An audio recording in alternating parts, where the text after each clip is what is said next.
Sure. I'm gonna place it as close as I can so that the audio gets a little bit better. That's yours. It's nice. It's nice.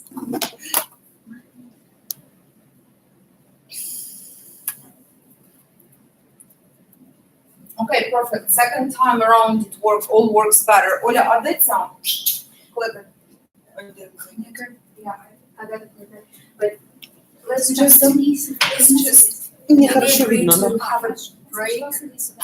Maybe like 5 minutes break before the end half hour because people. Я глухая, я слепая. Да,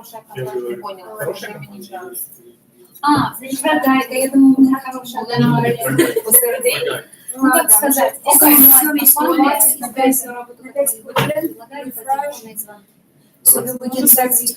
хороший опыт, начало такое.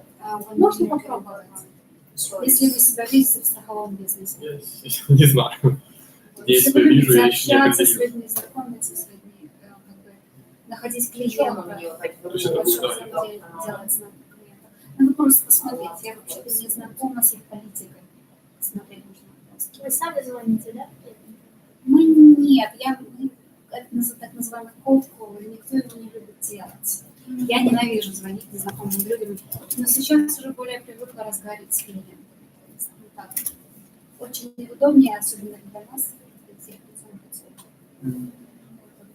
А так, иногда звонят, да. Иногда сами они звонят.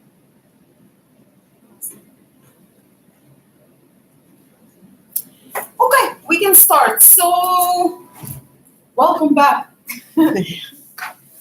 Today will be a little bit more fun mostly at the end. So we're gonna do a little tiny project, which will include homework.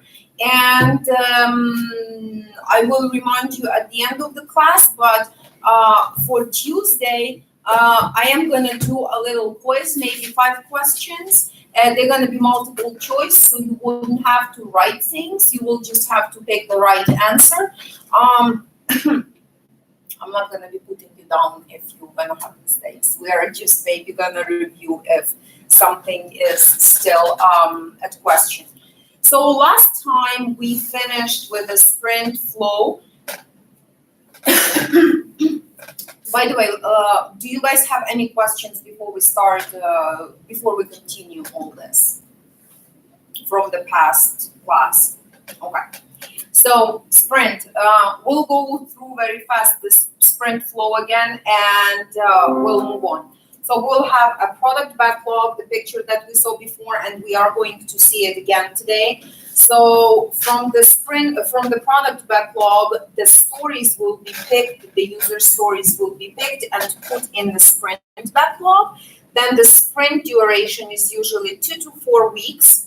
And within this sprint time, these user stories will have to be complete and tested. But we will talk about the definition of story is done a little later today. And this is what you are going to get, a product increment, which means that not the whole entire product will be ready, but that part that you planned, just this one. So what is backlog? That's what we were talking about. So backlog is prioritized features list containing short descriptions of all desired in the project. So basically, we did talk about it. For example, backlog is a list of the user stories. Basically, a list of all the features that are going to be implemented in order for us to. Is it me pausing? Yeah.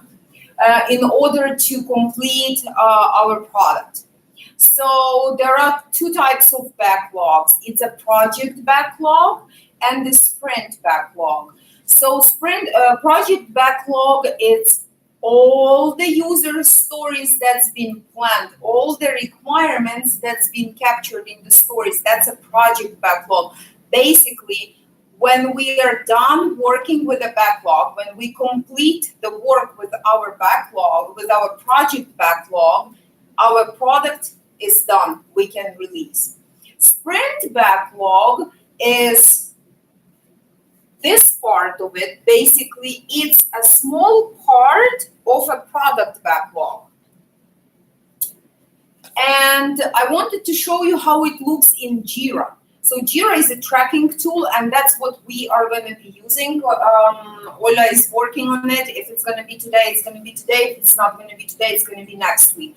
We will start using a tracking tool that is called Jira. There are multiple tools, and we will talk a little bit about those later today. So this is how backlog looks. You see, it's the list of, and it's like, it's going to be endless. You're going to keep scrolling because it's a lot of features, a lot of requirements. So this thing goes like a lot. It's long. So it gets prioritized based on the importance. For example, I cannot do anything with a website unless I am logged in. So in order for me to log in, I need to create the account. So what we're going to do first, we will prioritize those stories that capture all the create account functionality and the login functionality. And we will try to build it and make it ready within first few sprints. But Jira is not like a special software for testing purposes. It's like No, it's not for testing purposes. because It when is- I worked in the bank in Ukraine, we used Jira for like every department maybe wants to change the cartridge in the printer, so we like put. It's a stuff. tracking tool. It's a very nice tracking tool. And this is, and I will show you on this, it's easier to see. It has a lot of features, but no, it's not for testing. It's for the entire team basically to see on which stage a certain story is. So this is how sprint backlog looks like. During sprint planning meeting that we will be talking about meetings today. So during the sprint planning, the stories for the sprint backlog get pulled from the project backlog, and you have a long list of stories in to-do column. Columns can be changed. I picked this one because this is what I request from my business analyst or product manager to include these columns, because this is the most that makes sense, this layout. So basically, we'll talk a little bit about the flow. To do, this is the stories that needs to be done by the end of the sprint. By the end of, let's say our sprint is 2 weeks. So by the end of 2 weeks, all these stories in the list should be completed. Completed means it should be built, it should be verified by BSA or BA, and it should be tested. And us as QA, we should put a virtual stamp of approval. Basically, we're gonna say, I tested it.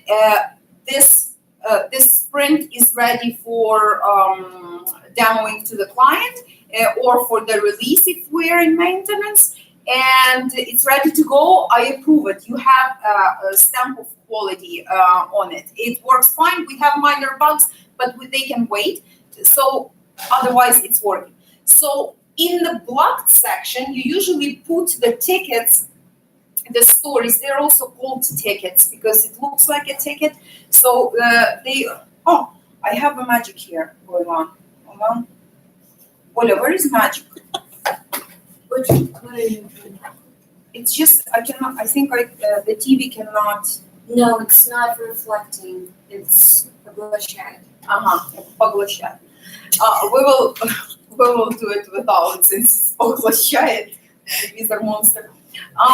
So in the blocked section, we're gonna drag, and you can drag them. You click on the ticket with the mouse, and you just drag it. It's like dragging file all over the computer or something, and it sticks. So the blocked story means that there is something on the way that we cannot. There is something on the way. There is a roadblock that prevents us from building what this ticket wants us to build. For example, let's say let's say we need to upload the whole bunch of images on the homepage of the website. But the thing is, where are we going to get those images? Usually client sends them. So what we're going to do, we're going to request from the client or from the product owner to send us those images. But they're not sending. So your ticket is blocked at this point because you don't have anything to upload on the homepage. You don't have any images. You can upload dummies, but it's not going to count. You can upload like some, I don't know, your pictures, your selfies or something. But it's not going to count because the ticket specifically says we need to upload the images that are going to be the ones that we send to production and everyone will see them. So then it's in blocked. In progress, it means that developer is working. This little dudes, that's people. Some choose to put pictures, some choose to put, what are they called? Like icon dummy pictures or something. So this means people are already working on it. These tickets are in progress. So ready for BSA, it means that when the developer is done working with this ticket, with this user story, he will send it here, which means it is ready for business analysts to review.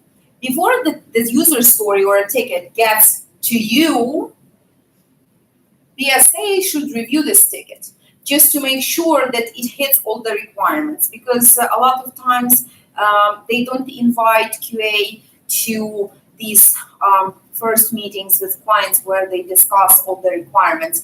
And by book, it's not right. But in real life, this is what most time it happens, because they have a budget for the project and they don't want to involve QA too early, because clock is ticking and you gotta pay money to QA to be present in those meetings, and they're like, it's just QA, so we are not gonna invite them to when we are talking about requirements. So that's why BSA is checking that. And then when business analyst approves it, they move it to the QA, and they assign it to you, or you assign it to yourself. So that's my picture there now. I open it and they start testing. If 90%, if you tested the ticket and you have something very minor that is missing, you would close the ticket and you would open a bug, an issue. You found an issue, but it's not a big deal. It doesn't impact the main functionality of this story. So I'm just gonna open a bug and close the ticket, and I'll tell you why. There are little numbers here. They're called size of the story, and we will talk in more details in detail about it a little later today. And when it's done, when it's here, yay, we passed it, it's done. The goal is for all these tickets at the end of the sprint to be right here. Rarely happens, sometimes there's not enough time, sometimes the estimate for work, this is the estimate for work, these little numbers. The estimate for work was a little bit miscalculated by a developer. Maybe it did require a little bit more discovery on the ticket, like on how to build it and stuff like that. Maybe for me, it took the whole bunch to test it. Maybe it took half a day for the developer to build it, but it took me 2 days to test it. And you would be surprised, there are cases that sometimes, one time I had to check geolocation. So for Android, I found an app which is called fake geolocation. So basically, you can place a pin in Florida and your phone thinks you are in Florida. So, but iPhone, with their crazy security protection, they don't have any of that stuff. So to test that functionality on iOS, I actually had to drive to Quick Trip back and forth to test it. It's very rare, they don't want you to do it, but I wanted to make sure that it actually works. So this is how your sprint board is going to look like. There are a lot of filters and stuff. We're gonna play with all that when we play with Jira. I have a question. Yes, go ahead. we have like several agile like sprint period, yeah, and like 2 weeks We period. have a lot. No, for example, yeah, and we tested. We can test like several features during this period. Mhm. Who will test like how this software work like all together? Like, You will. but when? When? It's like Mhm.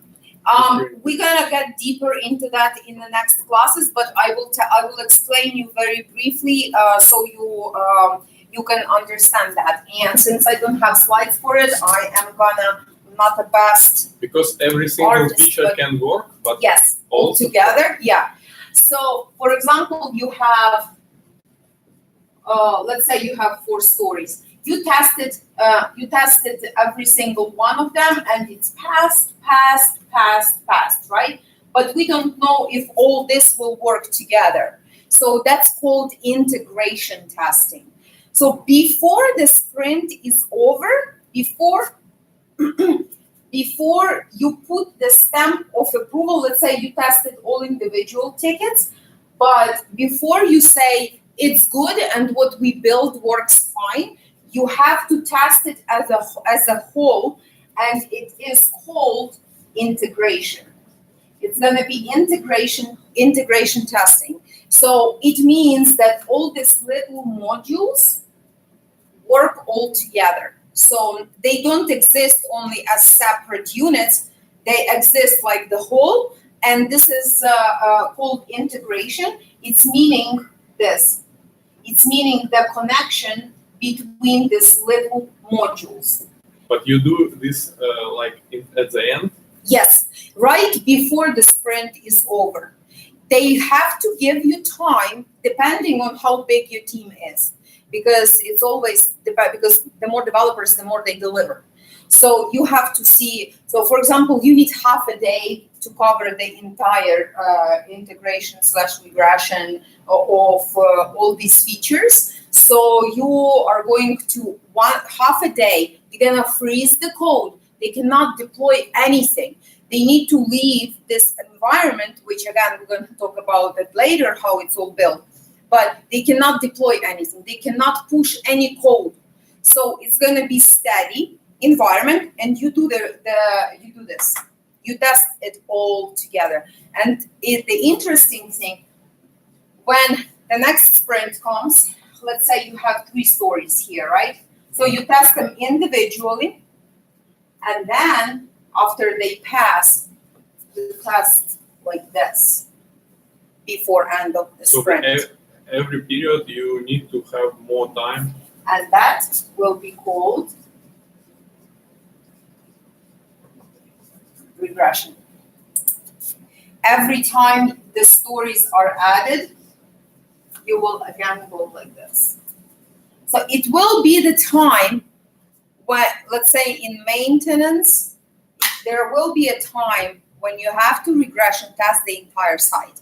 This is where we start talking about automation. When you either click a button and it runs automatically the whole testing, or it's continuous integration where it kicks off automatically. Yes. Who moves that tickets to next column? It depends on your role. So over here, the product manager or business analyst, they create this backlog, so they move it. They own this board. They are the owners of this board. But you're going to be moving them only from here to here. You cannot move from here to here. Why? Because you don't know if this dude tested these tickets. That's why you can have the same thing. The business analyst cannot move from here to here. Why? Because they don't know if the developer finished developing the story. But blocked, they absolutely can do it, because the business analyst knows, oh, okay, we received the images, the client sent the images today, so they will move it here in progress. And then developer moves it from here to here, because developer will pick which story he's gonna work on. So they basically pick. Yes. More stories. Yeah, more stories. More questions, guys? Okay, user stories. We covered them a little bit last time. Now we're gonna go in more detail talking about sizing, different ways to size the story, and other things. So user stories, a tool used in agile software development to capture a description of a software feature from the end user's perspective. So we already familiar with stories are. Now the interesting part, I love this one. So here is the thing. When they build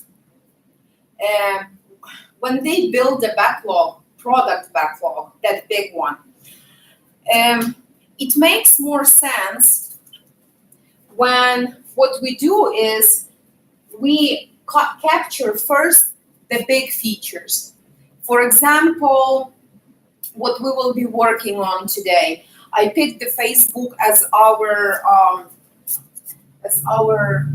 app that we're going to be working with. And if you open the app, because you won't be able, if you have Facebook, you won't be able to see it from my phone. Let's say. So they have this little tabs at the bottom. So let's say each tab, like this is like, I don't know even how to call it, like lenta, feed, like this is feed, this is videos, this is your profile, this is groups, this is menu. So it means that you are going to have 5 ginormous stories, because each of that story, for example, feed, right? Feed is gonna include the whole bunch of features. In order to build feed, let's say we need 3 sprints. And one developer cannot work on that. We need to group, we need to break it down into very small pieces. Like the smaller the story, the smaller the description in the story, the better it is, the less bugs you're gonna have. It has been proven, case study. So this big story will be called epic. So this epic is broken into smaller pieces. For example, whatever they have on that screen, the ability to share a story on the page, make sure that images show up over there and the stories. Make sure video can be played, not only images, but video can be played. Verify if I can update my status over there, that there is a field to put my status. So all these little tiny things, they will be in epic cold feed. So big, okay, I guess it's automatically. So these big stories will be broken into smaller features. It says it's called task. In Jira, there are a lot of different names for these tiny stories. It can be task, it can be subtask. Ola, what else can it be? Test case. Well, test case, it's not gonna apply here. It's like story, and these can be story, it can be task, it can be subtask. I'm sure there are some other names for it, but these smaller pieces are gonna be, let's call them tasks for now. So that's about the size of the stories. We have epic, the big one, that is definitely gonna be broken, and these smaller stories will be distributed. Let's say if this one takes 3 sprints to accomplish, we're gonna have a lot of features, and they're gonna be distributed into 3 sprints. So when 3 sprints are over, we should get this completed, tested, and call it done. Do you have questions about that, guys? Nope. Okay, so yeah, this is what we were talking about. We can write a user story to cover large amounts of functionality. These large stories are called epics. And that's an example. As a user, This is the format of how we write the story as a user. Lena, can you see the TV very well, or you want me to move it a little bit on No, the I'm side? okay. I'm You fine. can see it? Okay. Yeah, I'm fine, thank you. As a user, I want to have a card so I can check out. Again, card will include the whole bunch of stories. It's not only the things that you see, it's also the database, and it is also the API that is going to connect. We will talk about that later. I don't want to confuse you with the structure of the system now. So breaking that, because an epic is generally too large for an agile team to complete in one iteration, it is split into multiple smaller user stories before it is worked on. The epic above could be split into dozens. Yeah, I think,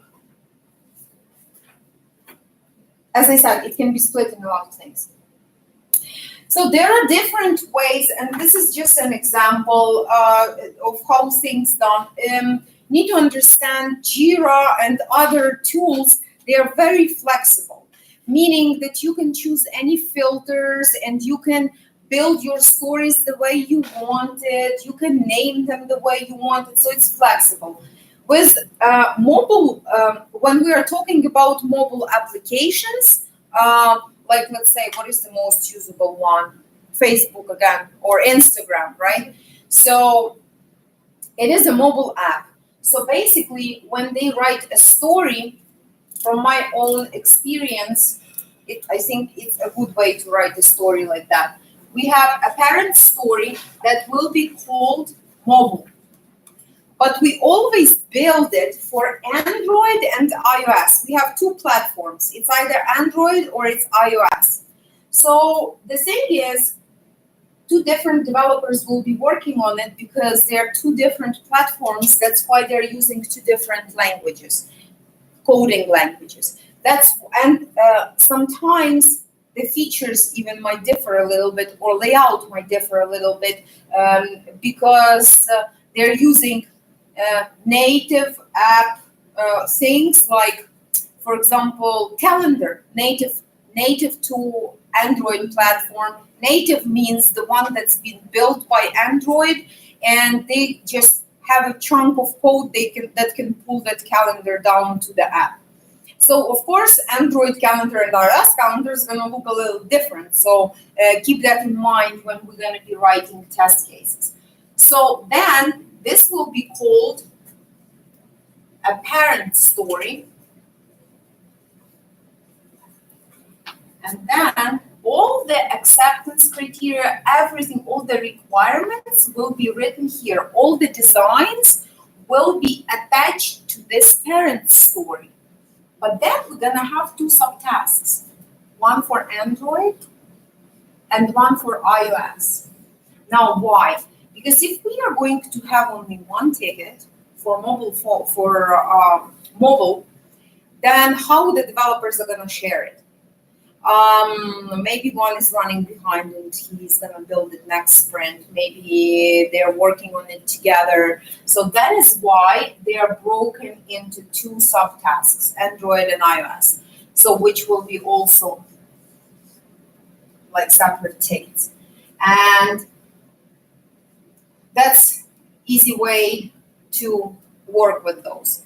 So it's just one example on how tickets can be arranged on that board. I don't know. Okay, now we're gonna talk a little bit about sizing. So there are three ways that you can size a story. So the developer looks at this, at one particular feature, and since he is experienced, he's thinking, okay, I'm gonna build it like this, like this, like this. How long it's gonna take me? Well, maybe one day. So, but there are ways to size it. Time buckets, you can size it in hours and days. Story points uses Fibonacci numbers, 1, 2, 3, 5, 8, 13, I think. T-shirt sizing, exactly what it means. Small, medium, large, extra large. So, and we're going to be talking a little bit in details about those. So when we have, they are marked like that, like this, like in the United States. So extra large story, if the developer says it is extra large, most likely they're gonna break it because it's too big. It might not be, the sprint is not gonna be enough to complete the story. So they will break it, let's say, into 2 medium ones. That's more realistic. That might take them a little bit over a half a sprint to complete it. So maybe 2 developers will pick it up and they will complete this within 1 sprint if working fast. So this is about t-shirt sizing. I know our company doesn't use it. We use numbers, and you saw it on the board, on the Jira board, how there are little tiny numbers. So, and that's what we're going to be talking next. So in order to, I don't know why they did not, you can read it if you're curious about it, why they did not mark it as 1, 2, 3, 4, 5, but they picked Fibonacci numbers instead. But again, if we're gonna have a story that is 8, most likely it is a big story. Most likely it's going to be broken. So I want to make sure that you understand these are not ours.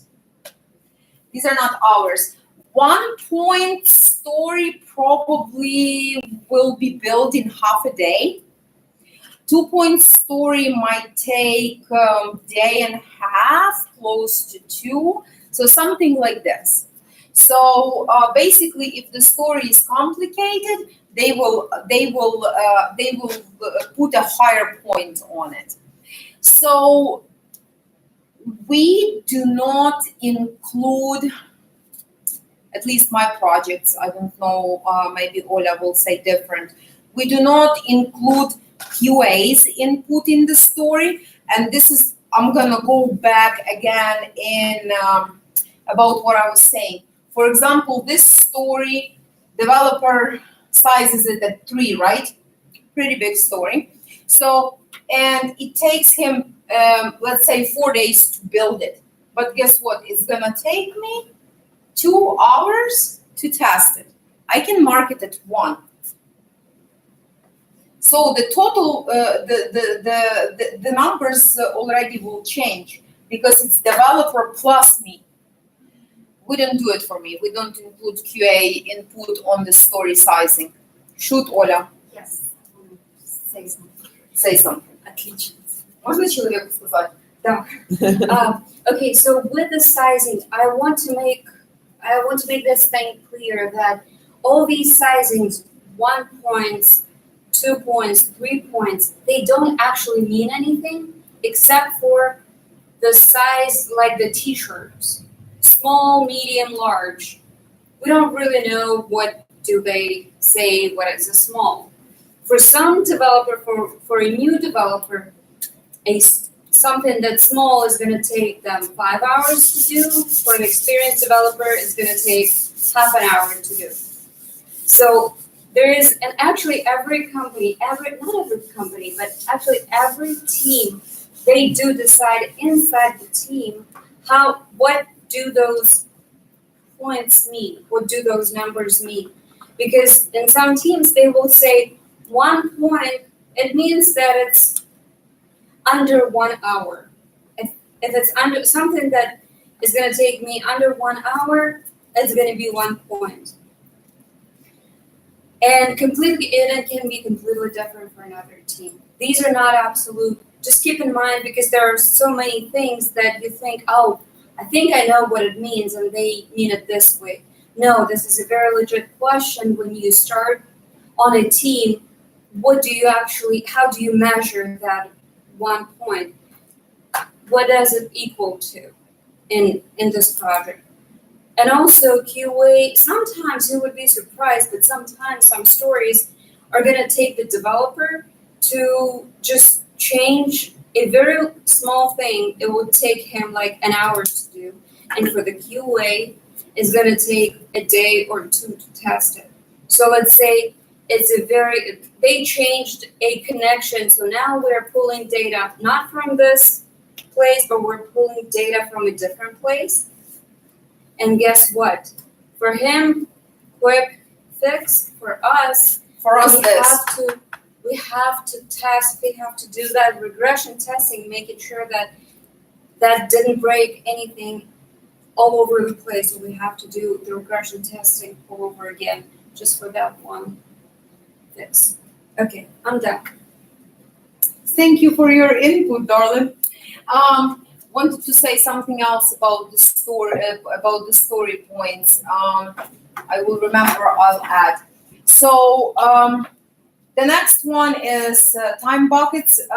It's using days and hours to estimate instead of but I've never seen this. I actually have seen a T-shirt, but it's.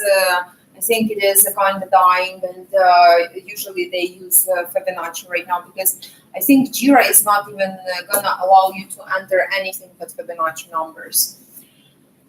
So these are the okay. So this is what I wanted to tell you. The reason why we do it in order to determine the velocity of the team, and we're going to be talking about velocity as soon as we finish with these slides. So agile estimation for user stories. This is a kind of visual. This is the T-shirt sizes and Fibonacci numbers, and this is the kind of they did it with boxes. So just to give you a little visual on how it looks. So when the user stories are written, and we're going to talk about velocity a little later. So they are written in Agile because right now we, from this point on, when we were talking about waterfall and Agile last class, we're just talking about Agile. We're not going to touch on waterfall again because it's not a popular methodology anymore. And most likely, when you find the job, it's not going to be the methodology you will be using when developing software. So, all about Agile. When are they written? Since we are talking about Agile, they are written throughout the project.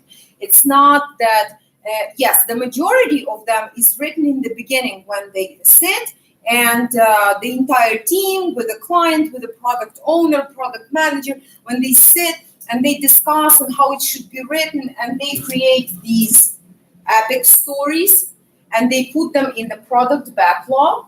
But then still, the client will decide that they want to add something right in the middle of the sprint and stuff like that. So stories are added. That's number one. Number two, bugs are added no matter what because you will find issues. You will always find issues. And it depends on your team how many you're going to find them.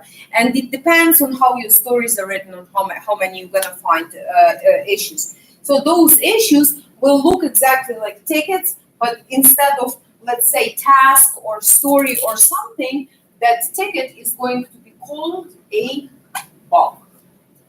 Like a bug. So, process of tracking stories, and we did talk a little bit about it when we were talking about Jira. So, tracking tools, and I was planning on listing them, but I actually deleted that slide because I didn't like the layout. So we have tracking tool. We've heard about Jira. I mentioned it a lot of times. I showed you the screenshots. We also have Rally. Rally looks very similar to Jira. We also have TFS. I think it is a Microsoft tool, right, Ola? TFS. Foundations, yes. I think it's a Microsoft tool. Yeah, that one looks a little bit different from Rally and Jira because I did work with TFS. But the purpose of all these tracking tools is the same. They track the work of you might have filters in different places, and you might have, I know in TFS, they say it's a little bit more complicated because you can create test cases within it, and it's interesting. I didn't play much with it, but they all have the same purpose. So there is also, I want to mention, because some companies do that. They use a tracking tool for the stories, and they have a separate tool for just tracking the bugs. Like if you want to open the bug, you're not going to open it in the tracking tool in Jira where the rest of the stories are. You're going to have a separate program where you're going to open the bug. I think I know some like Bugzilla or something. I never use them, but I know they exist, and I want you to know that they exist. That some companies actually have two tools in order to track stories and track bugs. Whiteboard with Post-its. That's the old technique that they were using. So basically, they have a board, either like this or that one,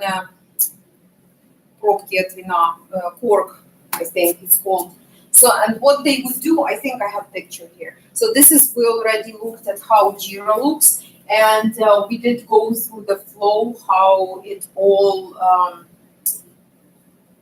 goes. And you see, like they have sprints here, and they have all these different filters that if you tap on, let's say, iOS only, it is just going to display your iOS. And here is what I was talking about. You see, this is a story, and there is a little space, and there are two more subtasks underneath for Android and iOS. Unfortunately, my funny thing is not working, so I'm going to be pointing with a finger. So these two sub-stories, like if you close this one and this one will be closed automatically.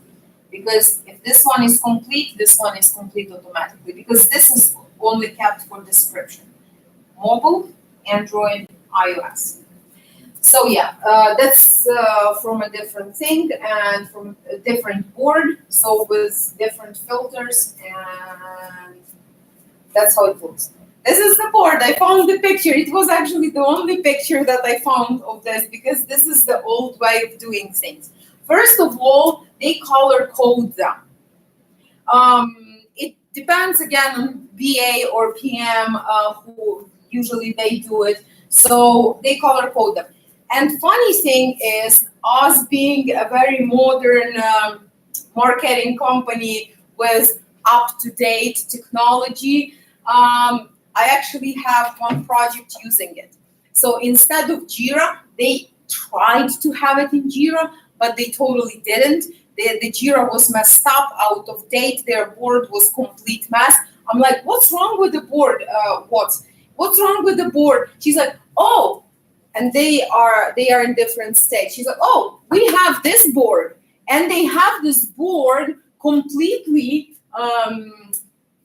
covered with these tickets, with the post-it notes, and she's just like, oh, okay, it's done. This story was done. She unsticks it and sticks it into the done column, and it was so hilarious. Yeah, I thought it's already like past century, but apparently not. People are still using it. I know that one of my favorite project managers, she is using it, but she's using it only in the beginning, because it is easier to do this than to put it in Jira and then erase it and then rephrase it and then try to find a particular story in the pile of other stories. So they do this in the beginning, but then they capture it and they move it all into the tracking tool, whatever they're using.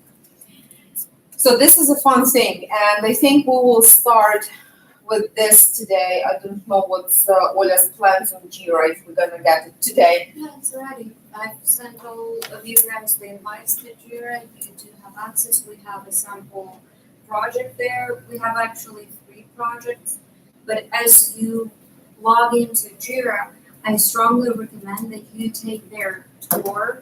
They're gonna tell you, do you want to learn how to use Jira? What I usually do, like, I don't need it, and I'm gonna figure it all out. Strongly recommend take the tour, big tour, right? And you're gonna learn a lot of things while doing that. Just making sure it's not difficult. Jira, once you use it a few times, it's very intuitive. you can figure out what to do with it. But and I already assigned a few tickets to you guys. These are, just Yeah, the to look only at them. thing I don't think I captured the screenshot of the ticket inside, because what we saw over here is just the board. But when you click on the ticket itself, on the story itself, you're gonna have things there. So like you can, they usually attach creative or the link to the creative. They put what the story is supposed to do, basically the acceptance criteria, the requirements, and some tags and stuff like that. So yeah, but the board is fun. It always makes me smile. So now we're gonna move to interesting part called agile meetings. I will be honest with you, probably the biggest complaint and the most like often complaint that I heard in at my workplace, like, oh, I have another meeting. Oh, I have another meeting. Agile loves meetings. So there are 4 meetings that should be they're necessity. Without those meetings, it's hard to work. So my order is a little different than others, but I think the most important meeting is daily stand-up. And we're going to talk about daily stand-up. So daily stand-up, that's what we're going to be practicing in our class. So before every class, and we'll start next week, because this week I actually wanted to explain what it is before we start doing it.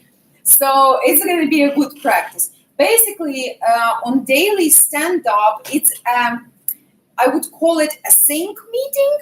Basically, the team gets together and they cover these 3 questions. What did you do yesterday? What did you do today? And what are you planning on doing today? And if you have any blockers, if there is an issue that prevents you from doing your job. So this meeting is the shortest. Usually, despite the team size, it should take no longer than 15 minutes. There are some people on the meetings, like me, for example, which I'm gonna tell them what I ate yesterday, what I'm planning to eat today, and how it's been salty or not. So some people get sidetracked. They get sidetracked, and then the meeting spread, and the others like, and everyone feeling uncomfortable saying something while someone else is telling totally story of their life. But usually it's 15 minutes. They should we should try to keep it sharp and short. And for example, yesterday I was working on testing the login functionality. Today I will continue working on that, and I'm planning to finish it because I think that's in my I'm capable of finishing it today. I do not have any blockers, or I have an issue, the environment is down, and I don't know if I will be able to finish my testing today because we need to fix the environment. And this, you actually make the entire team aware, not only of what you are doing, but also if you have any issues. Because there are teams in companies that are super busy. And for example, for them to fix your blocker, it might take 3 days before they get to it. But guess what? The tickets on your board are piling up. And your whoever PM or your boss or the person who you are reporting to is like, what's happening here? Why do you have 20 tickets? And you're like, well, the environment is down. I cannot test because I have no way of testing it. And my team is aware, and they said they are taking steps on fixing it. So you're, oh, okay, no problem. That's not on you. You did everything you could. You informed, and you are following up on the process of resolving your issue. Or if you are capable of resolving it yourself, you may do so. So these are basically, they are very short. They should be very short because people have a lot of meetings. This is daily one. it is usually, it held in the morning. The earlier the better. And we need also to talk about who participates in this meeting.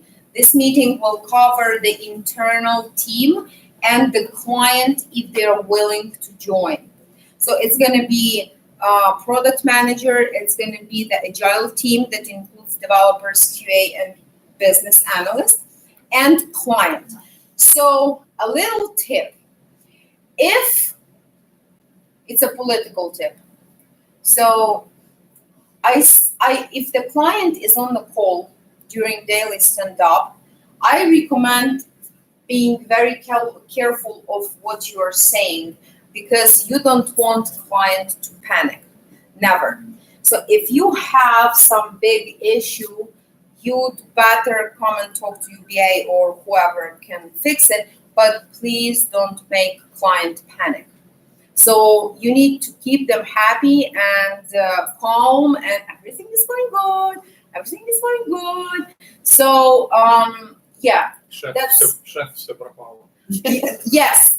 Don't do that. I have one guy, and he always does that. He's like going couple of months, everything is fine, and one day he is just like including the whole bunch of people in a private conversation between him and another pod lead, and it's like, yeah, it can be a trouble. So you have to always be aware of this work ethic that's off the topic, but it's like helpful tip, I think.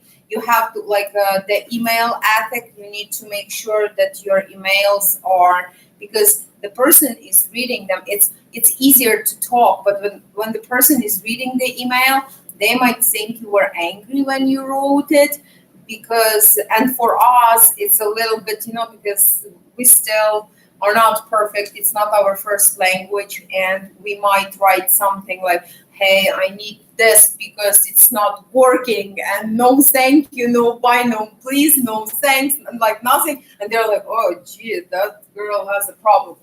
So sprint planning is very important meeting, and I mentioned it before when we were talking about, listen, Ola, what's wrong with the conditioner today? Because I'm burning. Can we like lower it a little bit?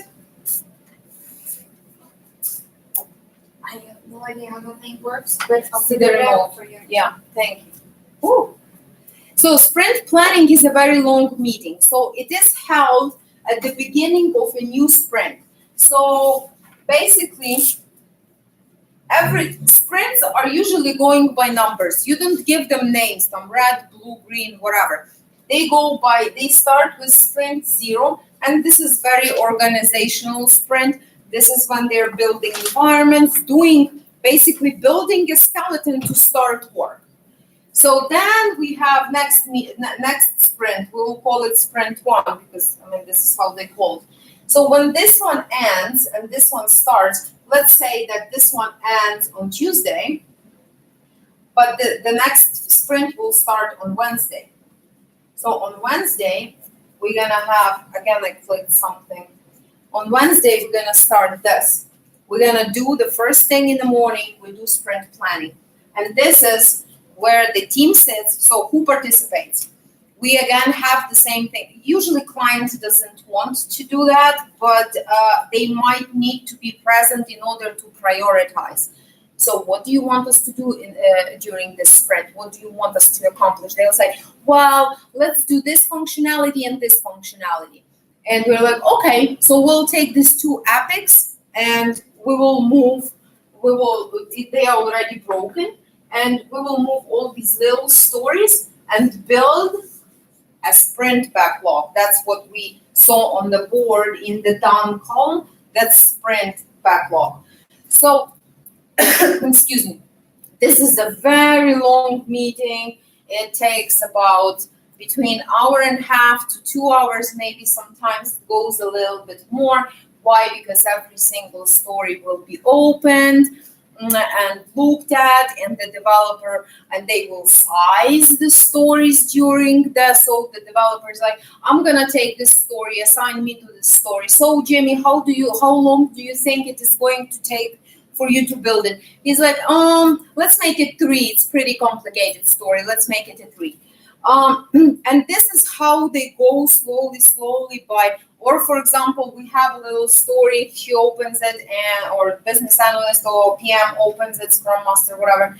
They open it like, so Justin, do you think? Do you want to take this? He's like, yes, but I think we need to break this story into 2 because there are 2 separate components need to be built and blah blah blah. So they will break it. All these little details are discussed during sprint planning, and so it's held on the first day of the sprint. Basically, if you have 2-week sprints, 2 sprint meetings a month. Now, I love this. So, velocity is basically a measure of the amount of work that the team can accomplish during the sprint. So how will we measure the velocity? The way they do it, they do the first sprint. For example, we have 5 developers. So they would measure, they would run the first sprint, let's say sprint number 1. They will run it. At the end of the sprint, they will calculate all these points like each story has. This one is 1, this one is 3, this one is 5, this one is 3. So whatever is in done column, they are gonna take those points and add them. And let's say total for the sprint 1, we completed 25 points. That's a velocity of the team. This is the number that we will be taking into consideration every time we build our sprint backlog. I'll explain you how in a little bit more details. So let's say sprint meeting, our velocity, the velocity of the team is 25 points per sprint. So we need to make sure that we will pull out the stories from the product backlog into the sprint backlog, and the number of and all the sum of the points will equal to 25. So plus minus, let's say 2-3 points. So we need to make sure that when in that done column, when we have all the tickets for the sprint backlog, when we add every single number, every single point, we're gonna have 25, 28, maybe 23, maybe 24, but around 25 without plus minus, not a lot. So that is going to be called a velocity. It's basically to measure a productivity of the team. So guess what? What if we are running at 24, 23, 25, 27, and then one sprint, boom, we complete, let's say 15 points. What is the problem? Why did we complete 15 instead of 25? Oh, do you remember? Jim had a vacation for the last 2 weeks. That's why we have less points completed. So this is basically the velocity, what velocity means. Do you guys have any questions? And when will they have to do like these tasks they don't do like during this spring? Mm-hmm. When will they do? The next spring? They transfer like these tasks to next spring? The ones that they have not complete, Yeah. yes, absolutely, they will definitely, because the thing is, here we are talking again about priority. When we build a sprint backlog, it means we prioritize. It means that these stories will come before anything else.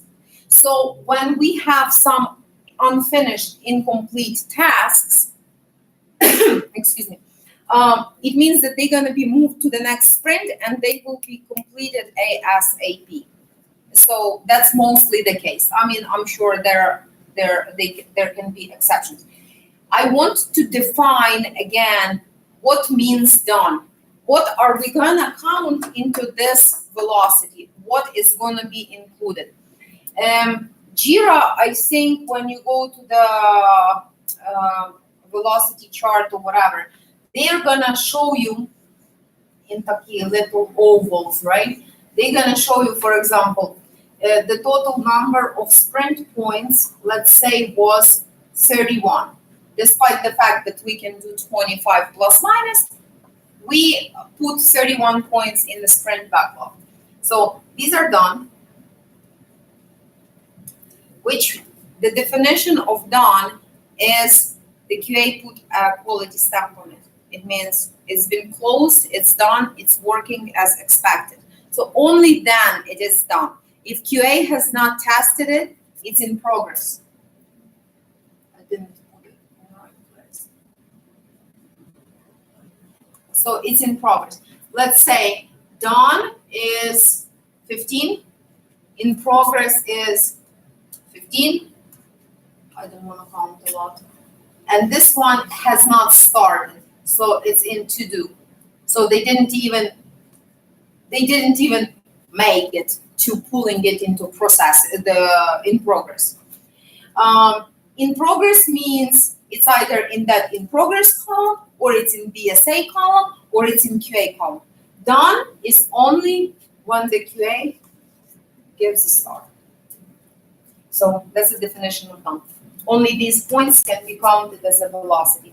Jira, I don't have a screenshot, I probably should have put it, but you will see it when we're gonna be playing with Jira. Jira has a tab, and it shows your velocity. So it actually looks like a very regular math graph.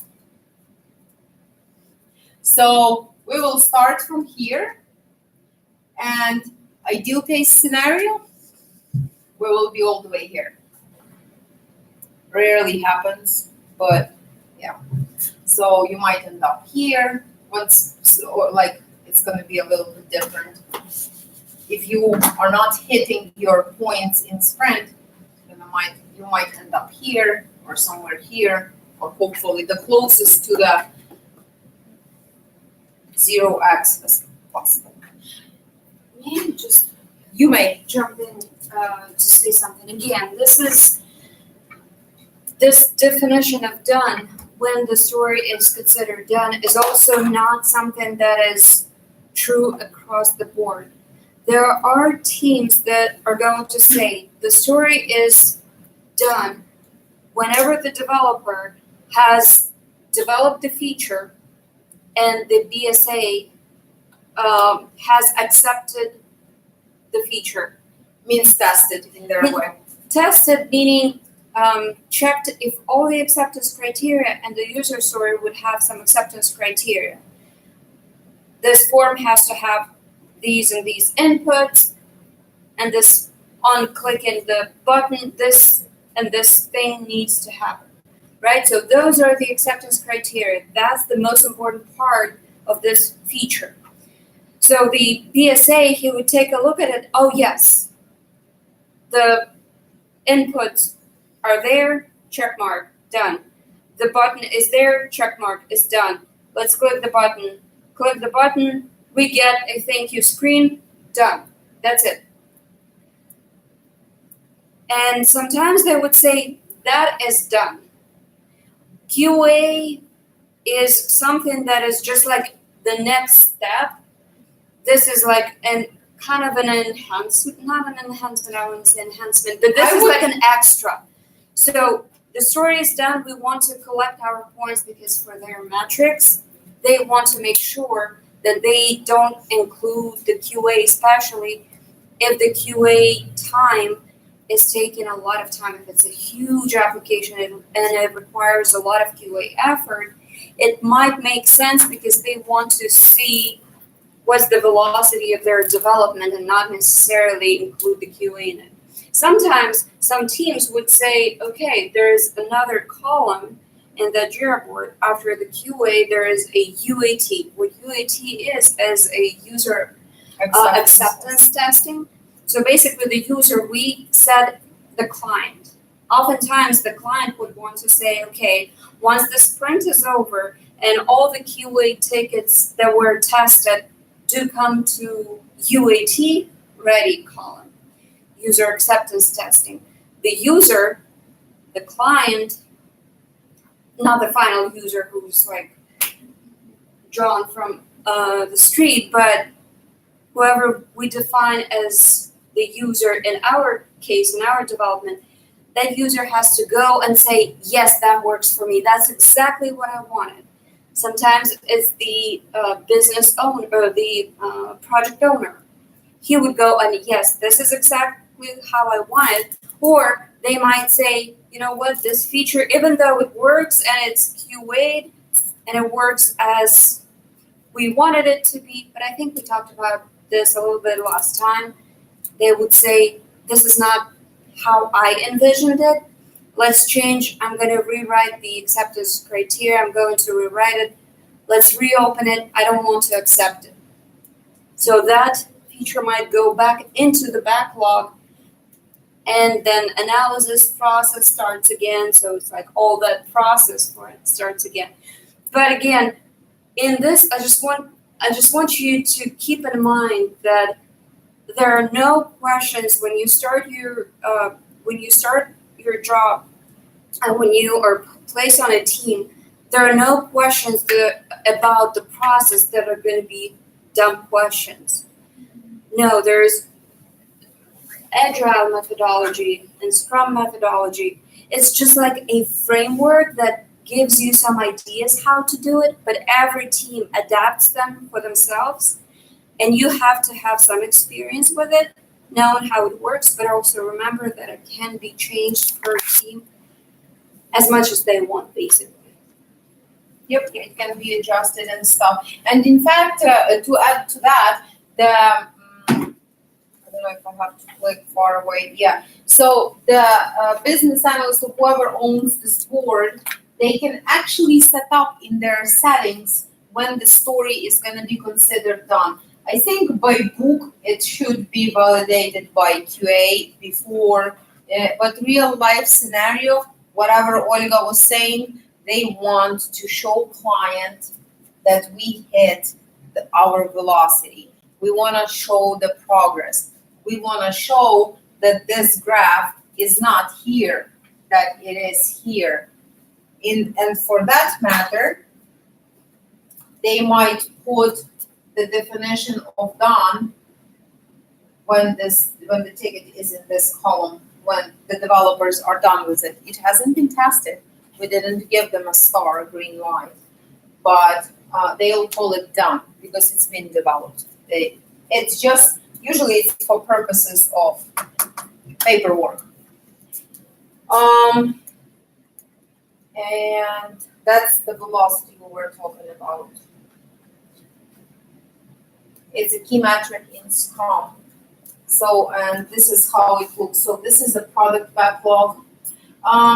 Usually they don't size it right away when it's in product backlog, but it's definitely sized in the sprint backlog. It's always sized there. So, and this is, you see, this is actually how it shows in Jira. When you look at the sprint in general, in green, they will show you the done tickets. In yellow, it's going to be in progress, and 5 is, and the red, it's going to be not started yet. Yes, so this is what we want to accomplish, and that's what we have accomplished during the sprint. Retrospective. So this is another meeting, which is, don't invite clients to that though, because this is the meeting where you talk about what we did good during this sprint and what went wrong. Or usually the optimistic people that they had on my team, Preston, he would do this. He would divide the board, and he would put, let's talk about positive things, what we did good on this meeting. And let's talk about delta, what we want to change. So basically what went wrong and what we want to change and not step on the same on during next sprint and further down the road.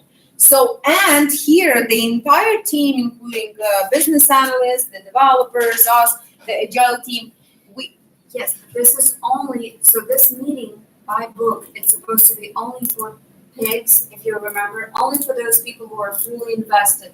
We don't want all the people from outside or the product owner even to know, this is the meeting where we can So be this is- open. This is really meeting, yeah? No, this is a real, this is, About some problem inside. yes, and it's never like, Because last is just for everything fine. yes, well, yes, because we try to keep the positive atmosphere on the team, but this is the meeting where everybody gets a chance not to necessarily complain, and they also always, when they talk through it, they say, it's not about complaining, it's let's identify those things that we can change to make it better. Maybe there was something that was working pretty good, but we have an idea how to make it even better. And this is when people can say, hey, we have a lot of work, and everybody has to take a 1 hour lunch and go somewhere to the city, and everybody takes about 2 hours of their day going to lunch. How about the project would sponsor lunches, would just bring lunches to the office, and we could just spend that half an hour, 20 minutes eating lunch, and we would spend the rest of the time working. And honestly, there are so many companies that actually do that, because for them it makes sense financially, because they pay you guys a lot of money per hour, and when it's like 15 people, it's that 1 hour multiplied by 15. It's a lot of money. It's so much cheaper to get that lunch for like $12 a piece for everybody on the team. So yes, they do that. So or you could say, okay, well, we have this problem. Our infrastructure is not ready when we need it. It takes so long to get a new environment. Let's say we work in the development environment and we need a QA environment. I know we didn't talk about this yet. It doesn't make much sense probably to you, but or there is no website that we can access. We cannot test anything. This is a problem. We need to find a way how to get that website finally out there. Developers are working just locally on their machines developing things. I have nothing to test. I'm spending my time waiting.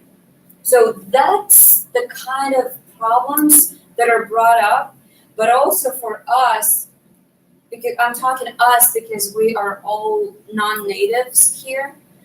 For us, it's also very important to learn how to address those issues, how to formulate the problems in a way that they're not offensive and that they are like constructive. But we will practice actually. We're planning to do at the end of the next week, on Thursday of the next week, we'll do a retro talking about your experience here. We're gonna say we'll talk about Thursday, because maybe we will take yes. off to the networking event. Yes. Maybe if we reschedule, by the way, we'll have to talk about it today. Yes, and make a definitely, decision. absolutely. Yeah. We'll see what fits for everyone. Yes, so retrospective is usually they're trying to keep it like half an hour kind of meeting. So when it's held, I had projects when we had it right before the sprint planning, because the sprint is over. So instead of gathering everyone last day of the sprint, why don't we nail 2 meetings at the same time? We'll do retrospective for half an hour and sprint planning for whatever, 2 hours. So it depends when it's full. But since we are discussing the things that happened on the previous sprint, it has to be at the end of the sprint. It's either the last day or the first day of the new sprint. backlog grooming. So this thing, I didn't, it's an optional meeting. Not everybody does it. And sometimes a business analyst or product manager will do it on their own. And the reason why, basically, it can be called also mid-sprint, I guess, because they, in the middle of the sprint, like if we have 2-week sprints, let's say on Friday of the first week, they'll get together and or they'll sit and they'll go through the Jira board to see at which status the project are, and they'll see, oh, we expected, we have so very little tickets left. Maybe we need to add more because in a couple of days, developers will run out of work and will have to do an extra gathering. So what they will do, they will pull a little bit more tickets from the product backlog in order to fill the developers' time. So that's basically whatever it's called. That's what it means. Grooming. It's basically we're gonna make it pretty to see if these tickets, the stories, they're up to date on their statuses, that they're in progress, they're working, or maybe he'll say, well, this ticket is done, but it's actually blocked. So they will bring all the stories up to date. They will make sure there is enough work for everybody until the end of the sprint. So that's the backlog grooming. Actually, this meeting, the client can be present. And again, the reason is maybe 1 week passed, clients are changing their mind often. And sometimes you get clients who's going to be telling you new things every day. So, but it's usually product manager's job to keep them sane. So during the backlog grooming or mid-sprint planning or mid-sprint meeting, so the client can say, hey guys, you know what? Those stories that are left in the backlog, in the sprint backlog, let's remove those and bring new feature. The priorities has changed. So they will switch. Sprint demo. That's a fun meeting because this is when you are demonstrating to a client what has been accomplished. So basically, from that slide that we had, that we ended our last class with, that box that ends the sprint, this is what we are showing to a client. We are only showing the things that are done.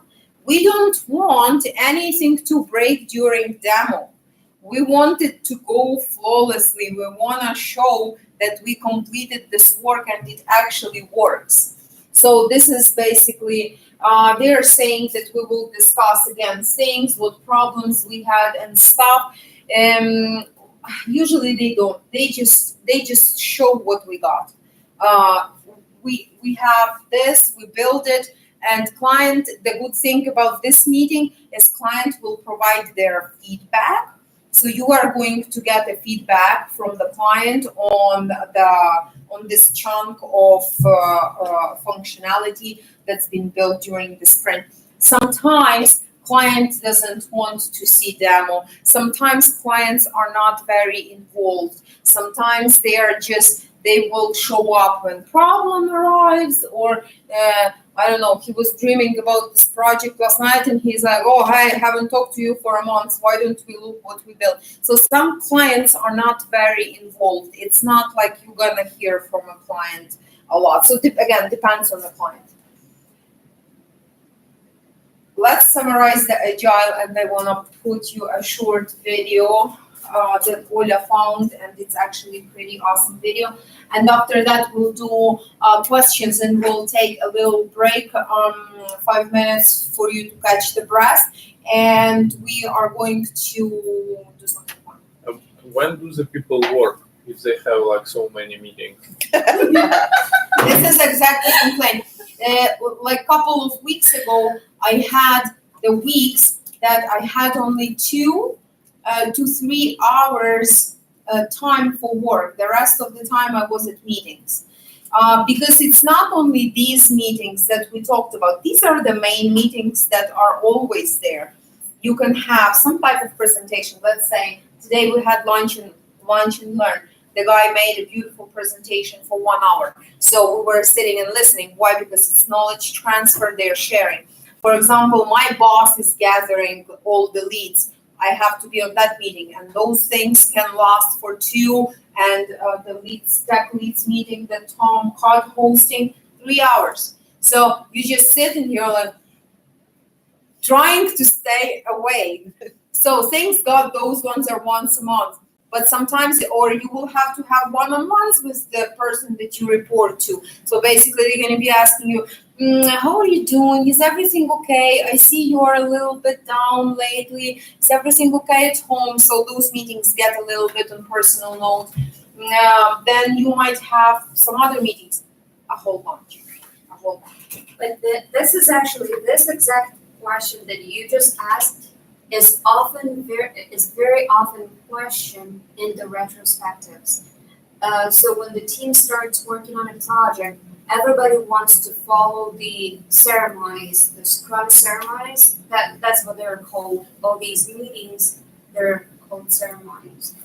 Everybody wants to follow it, and yes, let's do it. But sometimes it gets out of hands, and this is what they're saying. Well, we have way too many meetings, we need to find a way, and we don't have enough time to actually complete our tasks. So let's cut down on some meetings. And this is what the project Scrum Master or the project manager does, what they do. They say, okay, the developers and QAs don't have to attend the backlog grooming sessions. They don't have to attend the second part of the second hour of the sprint planning.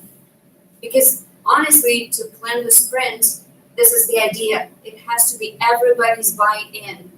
So this is not done just, the sprint planning could be possibly done by the senior developer, the architect, and the project manager.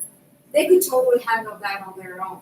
But the idea here is that the whole team is present, and the whole team is like psychologically, okay, well, do you guys think we can do it?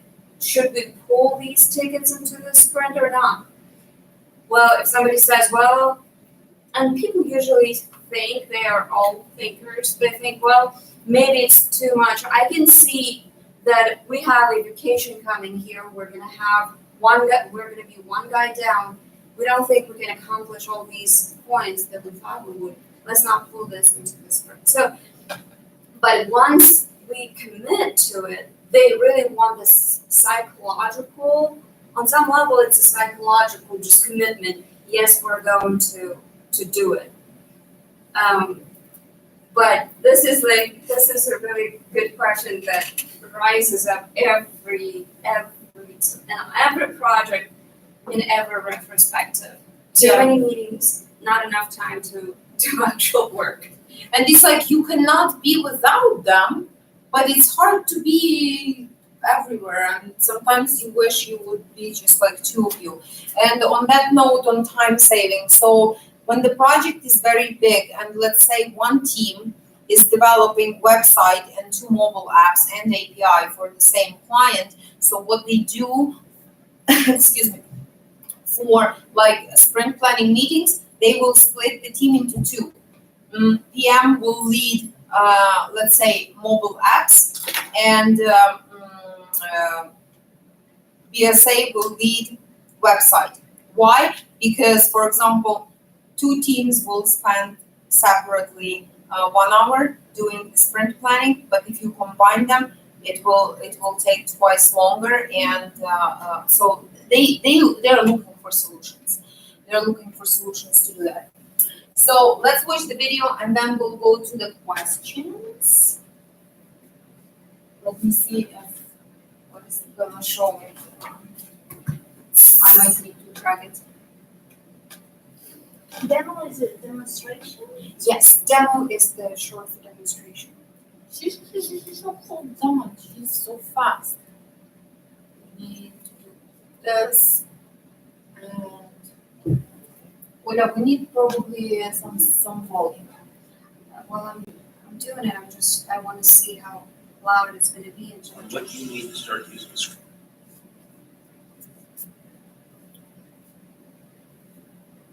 We put the pause. Yeah, you paused. Did I? Yeah. Yeah, you paused. I guess my brain is. Introduction to Scrum. A 7-minute training video with details on what you need to start using Scrum today. It's a wrap up of everything that we talked for two. This video is intended for people who are just getting started with the Scrum framework and need a quick primer. Hi, my name is Steve Stedman, and I am the founder of Utility Software. In this video, we will cover the basics behind Scrum. We'll take a look at how Scrum compares to waterfall development, and we'll examine the 3 roles, 3 artifacts, and 3 ceremonies that make up Scrum. First, let's take a look at how Scrum compares to the older alternative of waterfall development. Waterfall typically goes through a lengthy planning process, which can take several months, followed by building the product, which again can take many months, and then testing the product, reviewing, and eventually deploying the product. At this point, you may end up bringing the wrong product to market if market demand or technology has changed since the original plan was developed. There are several problems with this method. First of all, the planning must be completed before any work begins. And in most cases, the planning is done without entirely understanding the project. Once development is being done, oftentimes things get sent back to the planning phase, and the project either needs to start over or the developers are just criticized for not understanding the plan. This cycle can happen many times. When development is done building the product, it gets thrown over the fence to test. When problems are encountered, it bounces back to development and sometimes back to planning. The same issues occur in the next few steps, with lots of backstepping and doing over. This can lead to lag times and many months to several years in order to get a product out the door. With Scrum, an implementation of Agile, the process is broken up into smaller pieces. First, we do just enough planning to get started with, building the minimal feature set. We build what was planned.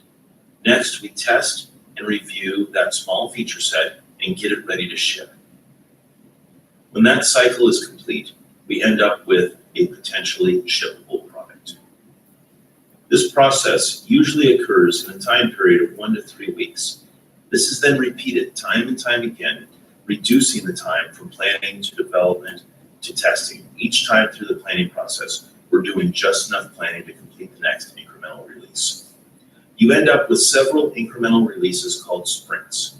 A sprint usually takes from 1 to 3 weeks, and you just keep repeating these sprints until your product is feature complete.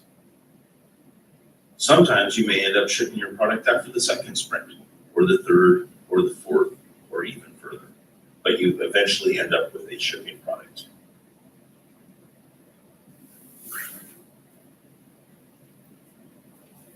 In Scrum, there are 3 key roles that are needed for the framework to work well. First, the product owner. This is the person responsible for defining the features that are needed in the product. The product owner has the right ideas that turn into products. The Scrum Master is a servant leader to the team, responsible for protecting the team and the process, running the meetings, and keeping things going. The team can be made up of developers, testers, writers, and anyone else that helps in building the product. Team members often play multiple roles. Some days developers may end up doing tests, or testers may end up writing. Either way, the team works to get the product done. There are 3 artifacts or documents that are used in Scrum. First, the product backlog. This is where product owners create a prioritized list of features known as user stories that could go into the product. This list evolves and changes priority with every sprint. User stories are a way of describing a feature set that follows the as a user, I need something so that reason format. This way of phrasing a user story allows the product owner to specify the right amount of detail for the team to estimate the size of the task. The highest priority user stories go into the sprint backlog. These get estimated for size and are committed to for the next sprint. Burndown charts show the progress during a sprint on the completion of tasks in the sprint backlog. This chart should approach 0 points as the work is being completed. There are 3 ceremonies that make up Scrum. Think of these as meetings or discussions. Sprint planning is where the product owner, Scrum Master, and team meet to discuss the user stories and estimate their relative sizes. The daily Scrum is a brief stand-up meeting where the team discusses what they have completed since the previous meeting, what they're working on, and anything that might be blocked or need help. The sprint review and retrospective occurs at the end of the sprint.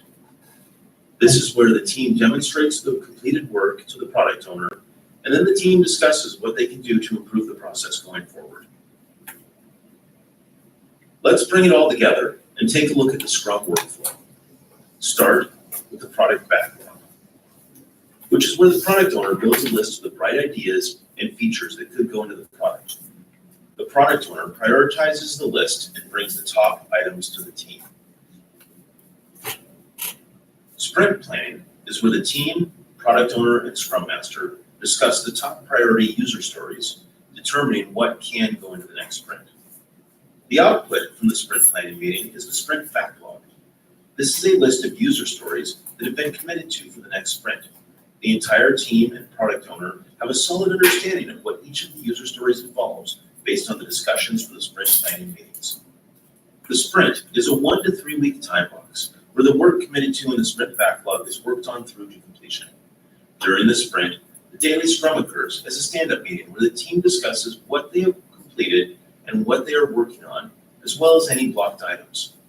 The outcome of the sprint is a potentially shippable product. Potentially shippable means that the product owner can decide if it is ready to ship or if there are any additional features needed before it ships. At the end of the sprint, a sprint review and sprint retrospective meeting occurs. The sprint review is where the team showcases their work to the product owner, and the retrospective is where the team works on what they can do to improve their process.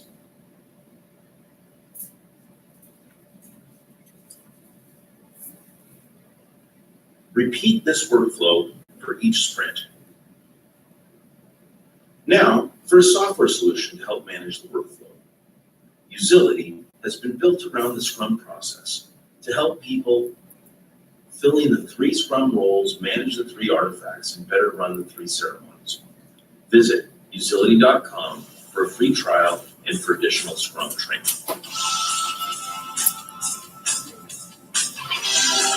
Thank you, sir. I was trying to build the top. Oh, usability is like It's like Jira? Yes. Jira? Yes. Jira is the most popular. I think it's been pretty long out there, and everybody knows Jira or worked with Jira at some point. But this is like if you say I know Jira, I have experience with Jira. Okay, then you know what any tracking tool would do because every single tool. Yeah, as I said, the purpose of all these tracking tools are the same. Is the same. They might work a little differently, but you will be able to figure out it's built about the same. So is it the Jira is oldest tracking? Yes. yes, The most popular, yes. that's what we're going to be working with. Let's do the questions, and then we can take a break a little bit, and we'll move to something very fast, get homework. And I want to say that we completed a very big section within these 2 classes, but since it's a boot camp, we are trying to fit everything that you need to know into it. So there are actually big classes, and I didn't even want to sit to you like that. There is actually a lot of classes that people take in order to get to become a certified Scrum Master. It's a big task that I think costs like $1,200 or something because I know Emily took it. So they only speak about agile and how it works and how all these build, all the backlogs and what the rules and regulations and stuff like that. So I encourage you, since you will have access, I don't know, do we have access to the slides? Yes. Okay. So you have access to the slides. It can be like your guide. Spend some time maybe Googling something or watching some YouTube videos. Maybe you will get some extra information. Plus, you are going to be able to nail down all that we went through, because we're going to be using all these terms, and that's the reason we built the vocabulary, and we will be doing it for every class as needed. So you guys can know what all these terms mean, and because we're going to be using them basically you will be using them at workplace on a daily basis. So you don't get confused when somebody's going to say we need to revisit the sprint backlog. So you will know exactly what sprint backlog is and what your teammates are talking about. So, but yeah, as I said, it's a big chunk of information, and let's go through the questions, guys, if you have any. So I didn't understand. Scrum and Agile is the same? No. Well, like Oля likes to say yes and no. Because we discussed about Agile, Mhm. and in video is talking about Scrum. So agile is a set. Maybe you'll be better at explaining Yes. this. Yes. Yeah. Okay. Thanks. Go ahead. I did send you the Agile Manifesto on Slack. If you guys look through it, what Agile is, it's not even a framework. It's an approach. It's basically the ideas. If you look through the Agile Manifest, and those ideas that it's based on, it's and those links on Slack. It gives you like a general guidance. What Scrum is, it's an implementation. It's one way to implement those ideas. So Scrum is like a framework. Agile is ideas. Scrum is a framework that tells you how to actually achieve what Agile is envisioning. Agile's rules and the values. Yes, like we're going to put team over like velocity.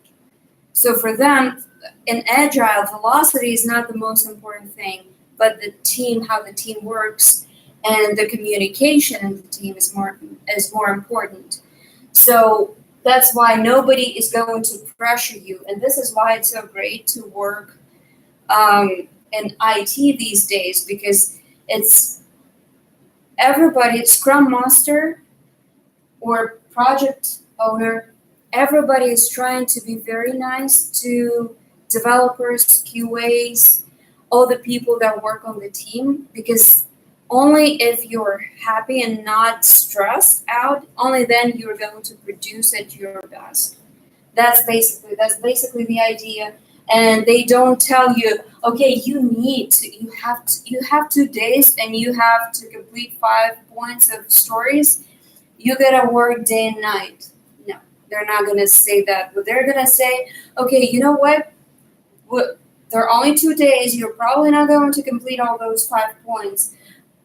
So let's think about, should we just take another smaller ticket, or that's okay if you work a little bit on this ticket and then it moves to the next sprint.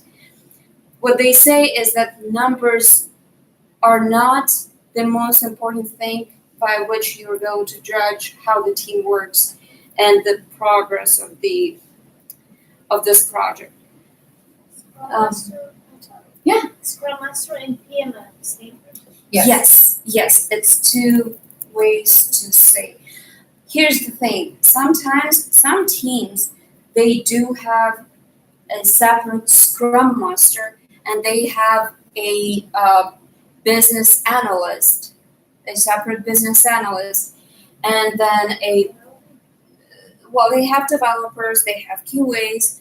Sometimes if they have content entry people who enter the content into the website, sometimes they might have also the design team who are going to design all that. That's also part of the core team. But some teams won't have a dedicated Scrum Master. So one of those roles, either BSA, the business analyst, is going to act as a Scrum Master. So they would have their own responsibilities of a business analyst, kind of looking through, knowing the business part of the project a little bit better, but also organizing the team, running all the meetings, and all of that. So again, Scrum is just an approach, and you've seen the Scrum board, but also there is another implementation of Agile is Kanban. And in Jira, this is something I wanted to talk about when we have the homework, the assignment for you guys to play with over the weekend, is there is a Kanban. It's a little bit different. There are no sprints, but there are those 3 or 4 columns. You will see there, we have actually 5 columns, and they're in our Jira. And there is no separate sprint. They say, okay, we just work and we go. We decide. Sometimes we can release in every single week. Sometimes they want to release one user story is done, tested, they're going to release it. Some companies like Amazon, some big companies, they release almost every day. They push updates, bug fixes, all of that. They push code changes almost every day. So you can imagine how many things they're doing, but there's so much to do that. Yeah, but and also I think on that note, it's a good thing to say each company they can different companies use different terms, so it's not set. It's like for example, Scrum Master and Product Manager. Somebody will call them PMs, somebody will call them Scrum Master. It's more of what people got used to. Sometimes people in the teams, in the companies, they will use Agile and Scrum interchangeably. So Not Agile, but Scrum and Kanban. no, I heard they're like Agile and Yeah, Scrum. Agile and Scrum. They think it's the same thing. So that's why you will get this understanding when you are in that environment. You will know how your company works. But Scrum it is not a software. It's like No. just It's a technique, it's an Okay. approach, it's how we do work all together to build this thing or to deliver this thing. We can do this, we can build that table by, okay, 3 people line up in line and everybody comes and just hits on the nail, right? Hits, goes away, the next one comes. And there is another approach. Okay, I'm gonna build the legs, all the legs. The other one is gonna build the top. And then we come, so it's just how we construct our work. That's all it is. Yep. And actually also this question, what is the difference between Agile and Scrum, is also very popular on online. Like if you Google it, you'll see the prediction right away will pop up. What is difference between and type Agile, and it will show you Scrum and Kanban and all of that.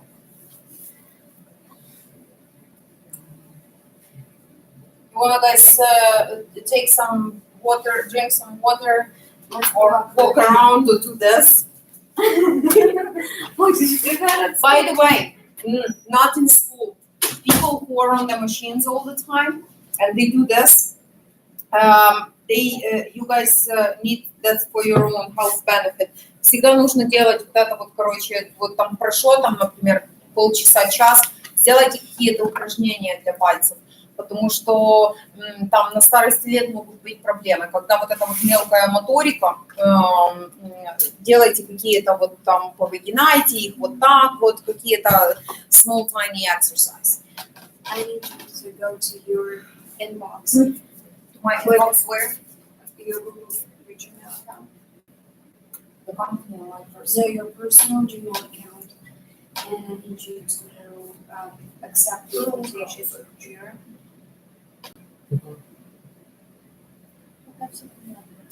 You guys, she had to take a call. She's participating in startup weekend. So, and they're having Это пока. Если я в organizers. Украине начинал ходить, Молодежь Вейл. я как раз там пропустил. А при КПИ Нельзя просто сказать. мне просто поздно сказали. Там на базе КПИ это называют. Хотя бы брейк. Нет, це у вас брейк. Що мені треба? А, оце? Join them now. You have to really пару недель занятий. Я не кажу, що треба брейк. Ну, как раз там Ну, сказали, всё, что типа всё мне применить, теория, Continue. вся начинает пошла. Мы как раз Что мы- на компьютере. Well, do you have any class? Я пришел, Continue прям as такая жесть, там, селение, там всякие, там, учили там, начало автоматизирования, тестирования, там, потом вообще желательно знать Java, Сейчас я Python, вийде. вот это программирование. Да, Цей то есть, начальник мене говорив. Да-да-да-да. Да я не надію, що ми з вами соки.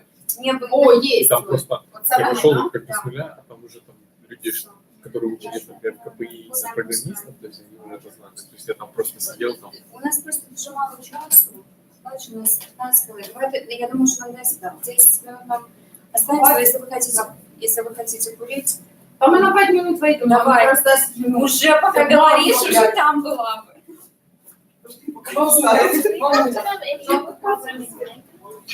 Для автоматизированного тестирования нужно знать там Python, Java. Ну, Вот не обязательно. Есть разные, сейчас очень много разных tools. I'm going to say it in English. There are so many tools for automation that you don't necessarily have to know a programming language. And this is something I'm going to teach you guys in the second half of this boot camp, because to be a better automator, yes, you do need to learn the language, but you do need to learn some languages, either Python or Java or JavaScript. SQL is just for like data, to test the data.